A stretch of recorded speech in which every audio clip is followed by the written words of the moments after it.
The easiest way to take care of customers is to take care of your employees. Feed them and they'll feed your customers. Today on Startup Marketing Uncut, we have somebody who has spent her entire career proving that great marketing isn't just about transactions, but it's actually about relationships. Christina Garnett is a fractional chief customer officer and the author of Transforming Customer Brand Relationships. Her insights have been featured everywhere from Adweek to Forbes to Entrepreneur. But what makes Christina unique, she's not just talking about empathy and emotional intelligence, she's building strategies and turning them around to drive loyalty and growth. If you've ever wondered how to turn customers into advocates and build this community, then Christina's your person. Let's get into it. Why are there so many brands still treating customers like this transaction and not people behind the phone or people behind the computer? Because they see them for what they are, which is revenue. And so if you only see someone for the money that they give you or don't give you, you naturally, whether you realize it or not, are not treating them as humans. You're treating them as a conversion. You're treating them as a check. You're treating them as attribution layers. You're not seeing them as a human. In a sentence, how can a startup or brand start to think the opposite, right? Start to think of them as people and not just revenue. If you're not able to unlock that tie to revenue, then you need to understand that, especially now where there's so much like economic concern, people are cutting things that they actually like, let alone the stuff that they don't like. So for brands that aren't taking care of you, you're not going to make the cut. And it's going to be very easy to say goodbye because people are not only choosing with their vision, with their principles, but they have to make cuts. There's a lot of people suffering right now and struggling to make ends meet. And so if you are making yourself easy to cut, you're definitely going to be easy to cut. And that gives an opportunity for your customer base to see what life is like without you. So if your product wasn't even that good, they not only leave and then they realize like, I'm not even missing it.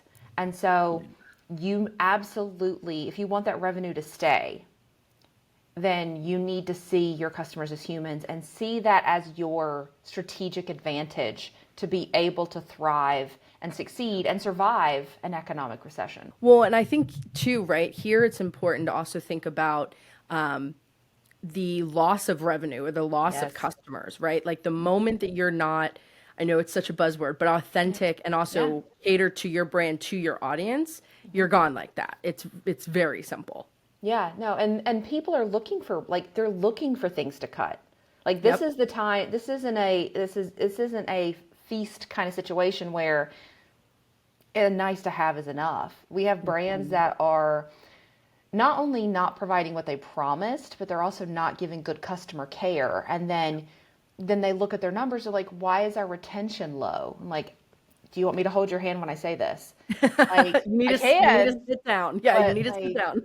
But we also see this with brands and how they do layoffs, is they're seeing their employees as numbers in a spreadsheet and things to cut. And so you're seeing things as cost centers instead of these are the humans that have the relationship with your customers. So and then what you're doing is you're laying off people. And then like a couple months later, you're also increasing prices. And it's like, wait. So you cut my person who I know has a family, who has children, and then you're also asking me to pay more. Yep. That's such an easy break for me to take. Like that's such an easy and we're breaking up. Like, and it's not hard to there's a lot of brands that try to do the similar thing or sell the similar thing or startups that do somewhat of the similar thing.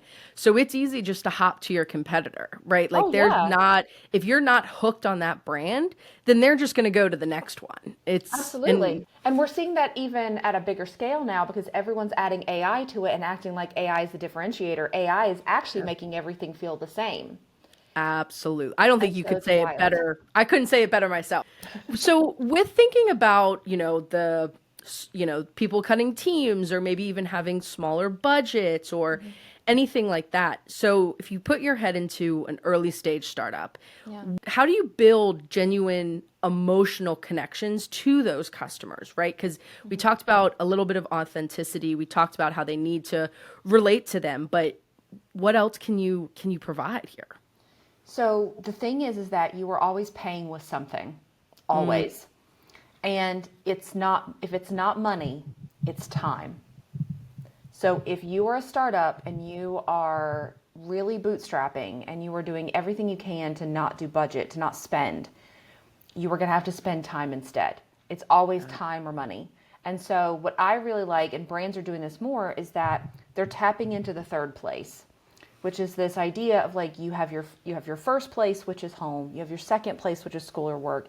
Then we have this third place, which is deteriorating and has been kind of commodified in this space. Like parks have been removed, or you have to pay to go places. Yep. What I really love is the startups and the brands that are creating micro moments with people. So they're saying like, these are our top 10 customers and we know they're going to be at advertising week next week. Let's take them out to dinner. Let's have a really nice intimate space, show that we care. Yeah, that's the money, but more importantly, that's time. And I think also with the AI, we're seeing this really like this longing for the analog.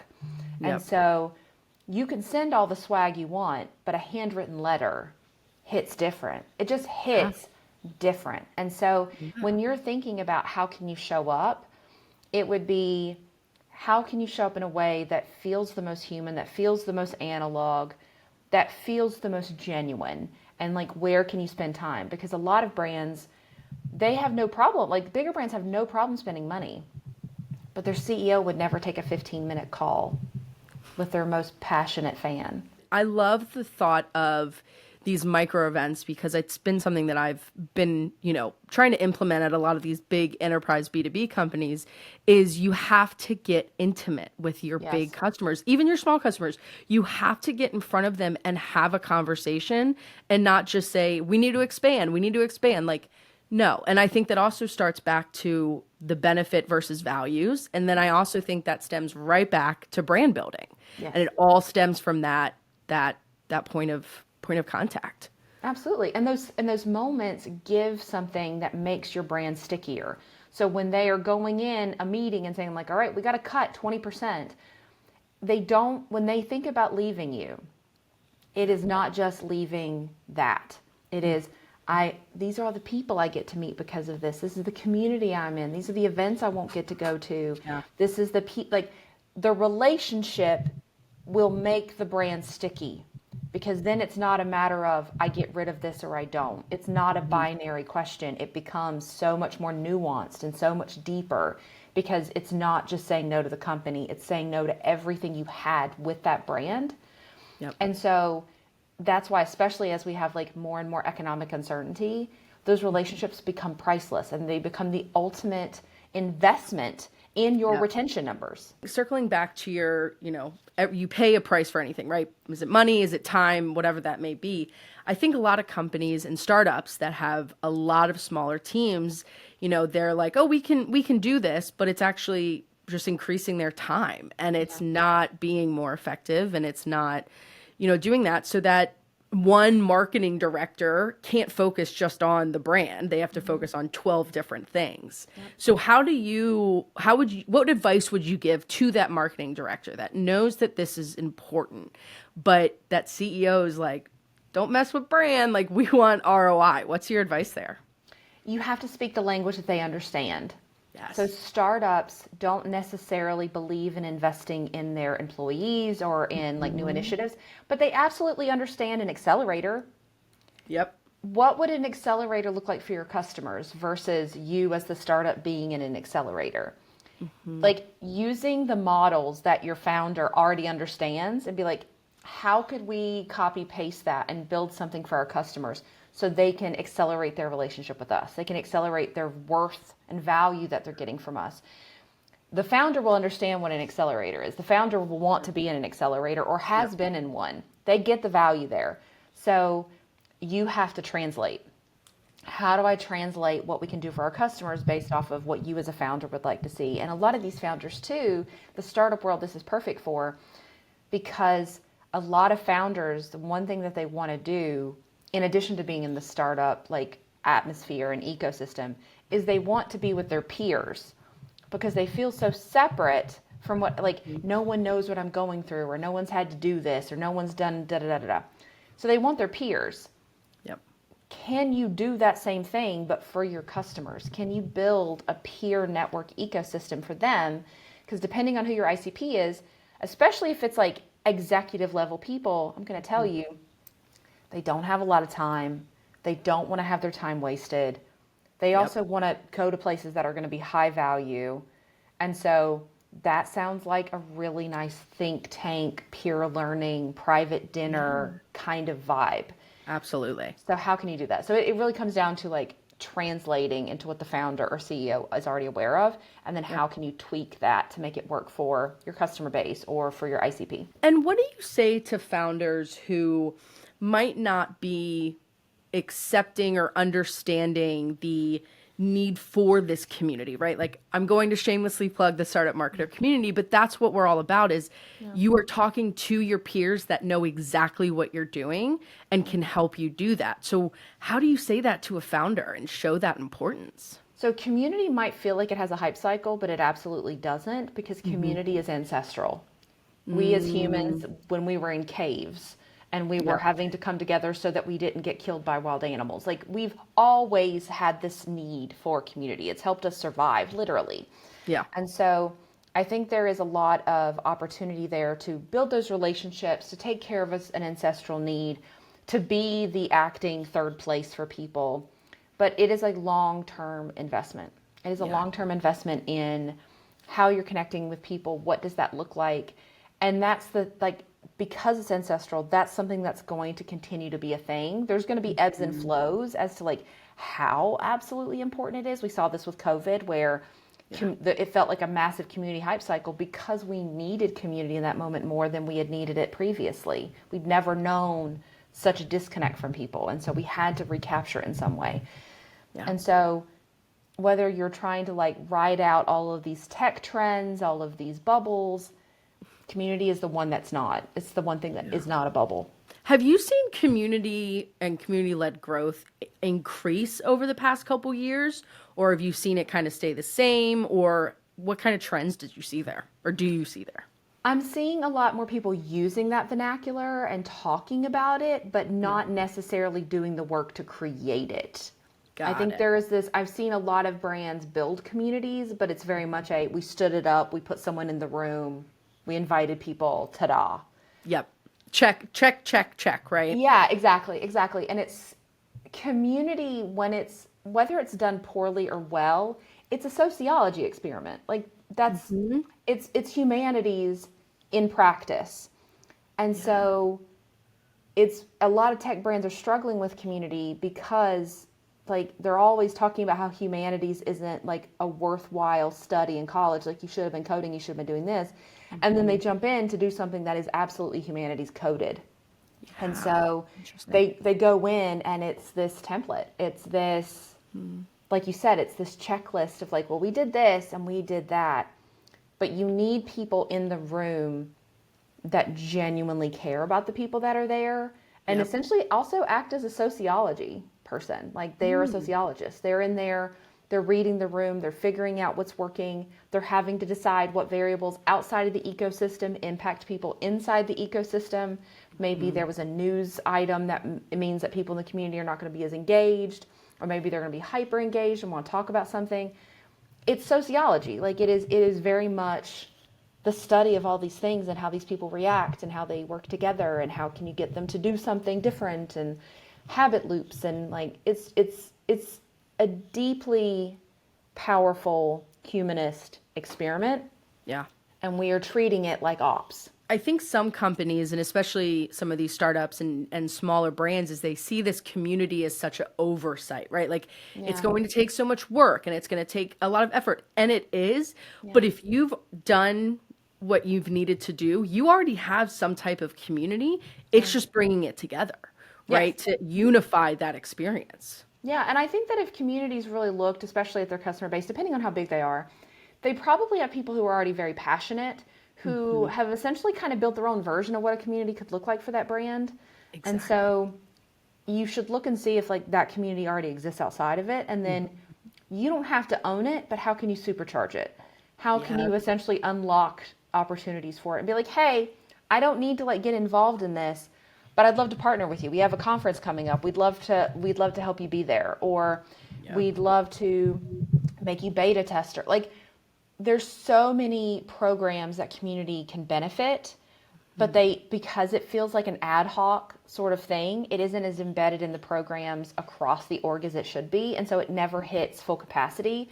The thing for me that I'm finding is that you have a lot of brands doing community, but they're really at like 50% of what that community could actually be. And it's because of all the silos. So it's like, well, we have a community manager in there. And I'm like, no, I need your C-suite in there. Yeah. I want your product leads. I want everyone internally to feel like they get to join the community and it's not a part of their job. It's you've built something that even they want to be a part of. And then that's everyone is on the same playing field, talking to the customers, working together. That's final form community. It's not we've invited all of our entire customer base decided to join. Like, that's great. That's a massive win. Like, kudos. Yep. That's not final form. Final form is when you have everyone externally and internally in this big party together. Everyone wants to work together. Everyone wants to talk. Everyone wants to improve the product, the service, the experience, because everyone wins if you do that. If you take care of the customer, like we focus on metrics first, not realizing that if we took care of the customers, the metrics would work out on their own. Like, I don't have to worry about the metrics if I take care of the people. They'll do what they need to do. You mentioned too about, everybody's on the same playing field and level field. They also all understand at the same level how important community and these customers are, that if you're not doing this, you are missing out. I wish I had a percentage, but you're missing out on your market, right? So it's now I have to jump to your book. Yeah. So it just launched this week. This week. Congratulations. Thanks. So I'm going to ask probably the questions you're going to get 20 times next week during your book signing. So I'll prepare you. But what inspired you to write this and then to publish this now? My career is very windy. And I love the Steve Jobs quote about, like, you can't connect dots moving forward. You can only connect dots looking backwards. And he's 100% correct. If you look at all of the things that I've done, they all kind of come together and it's compounding interest. And so when I worked at HubSpot and I worked in advocacy and I worked with community and I worked on this with the social team, like, I worked across multiple departments and I was pulled into a lot of things. It was great. But it just became so obvious to me that it didn't matter how much work I was doing by myself. The results were not based on me by myself, because if, let's say that I want someone to be an advocate and they're well known, they have a lot of followers on LinkedIn, they're great, like on paper, they are perfect. Yep. But if sales was mean to them, or they hate our social media presence, or they think our blogs suck, then that makes my job so much harder versus, let's say someone, same criteria, looks amazing and shiny on paper. I go to them and they already love us. That makes my job so much easier. So 100%. You're not alone. Like, you are not alone doing all of this work. And you are not alone if you are in sales. You are not alone if you're in marketing. You're not alone if you're in social media. But those teams absolutely feel that way because they're so dependent on their own metrics, on their own work. But it takes a village. I know so many brilliant people in my life, and I was lucky enough to interview so many of them for the book. The thing is that, like, when I think about customer experience, I think about, like, there's so many books that will take it from one specific angle. They'll take it from customer support. They'll take it from, like, UX. Like, they'll do it from these individual niches, which is great. And I've read the books and they're amazing. The problem is that there is an entire cinematic universe that builds and creates the customer experience. And you could nail one piece of it, but if you are not actively trying to get those other pieces to talk to each other, to work together, to be on the same, to be on the same vision, then you're never going to have the optimal customer experience that you absolutely want. And so when Kogan Page reached out to me, they basically said, like, we'd love to work with you. Have you ever written a book or ever wanted to write a book? And I was like, I have a book in my head right now. What good timing. I was like, so this is what I'm thinking. And so I worked with their team. They were absolutely amazing. And just started writing it, started last July. Oh, yeah, wow. It was a lot. So before we wrap up, let's have a little fun speed round where we are going to do marketing would you rathers. I'm going to say 3 questions and you're going to have to pick one. They're both going to be hard, but you'll just choose one. So the first one I have is, Would you rather have 10,000 engaged email subscribers or 100,000 social media followers?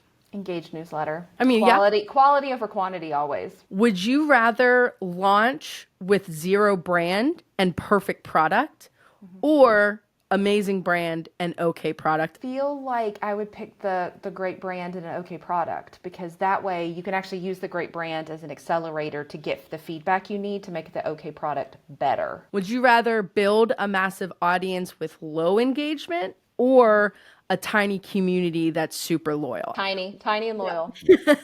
Which Give me my fellowship. I just need my fellowship of the ring. Like, that's all I really need. I'll be fine. Yeah.